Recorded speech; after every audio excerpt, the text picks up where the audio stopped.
प्रणाम। नमस्कार। आपका हार्दिक स्वागत, हार्दिक अभिनंदन। आज फिर एक नया विषय लेकर आपके सामने उपस्थित हुआ हूँ। जैसा कि आप जानते हैं कि मैं ज़्यादातर भगवान भोलेनाथ की ही बातें करता हूँ।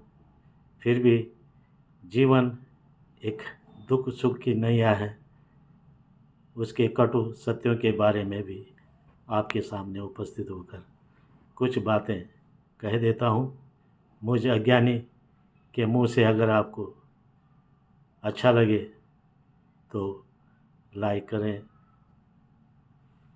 कबीरदास जी ने कहा कि एक पल सुख की क्या कीमत, एक पल सुख की क्या कीमत, दुख है 12 मास रे जोगी, तू शब्दों का दास रे जोगी, तेरा क्या विश्वास रे जोगी। इसी विश्वास के साथ मैं एक विषय लेकर आया हूँ और वो है इंसान की तृष्णा, मनुष्य की तृष्णा। जहाँ समुद्र मंथन में भगवान शिव ने देव और दानव दोनों की ही रक्षा की, वहीं जहाँ संसार में युगों युगों से मनुष्य को 3 चीज़ें बंधन में बांधती आ रही हैं और वो अनवरत वो प्रक्रिया चली आ रही है।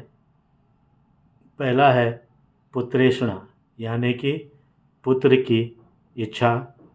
दूसरा है वित्तेषणा, धन और सत्ता पाने की इच्छा। और तीसरा है लोकेषणा, आपका अपना यश और प्रतिष्ठा पाने की इच्छा। इन 3 तृष्णाओं के बल पर ही इंसान आरंभिक काल से जीता आया है।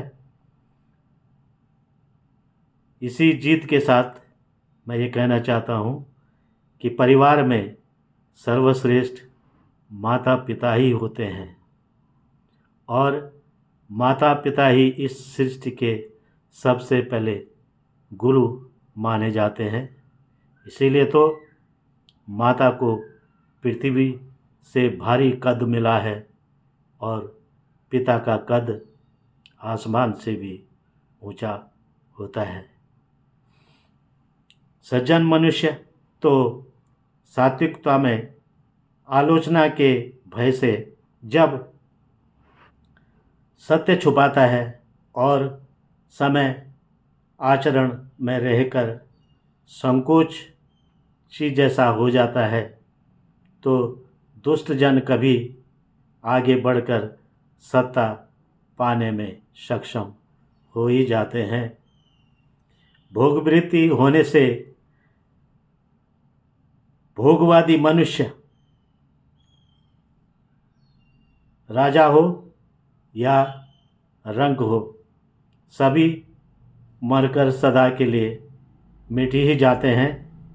लेकिन जो मनुष्य चित्तवृत्ति में रहकर चित्तवादी लोक संस्कृति, लोक संस्कार, लोक संग्रह में रत रहकर आत्म बलिदानी होकर वो हमेशा अमर हो जाता है, श्रेष्ठ होकर अमर हो जाता है।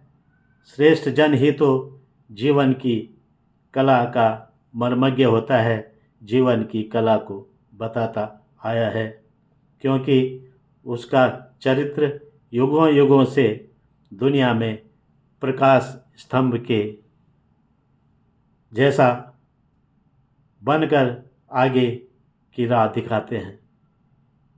आज राम जैसा व्यवहार कहीं देखने को नहीं मिलता, रावण जैसा व्यवहार ऐसा कभी न करो, मगर दुनिया तो गोल है, कोई मानता ही नहीं।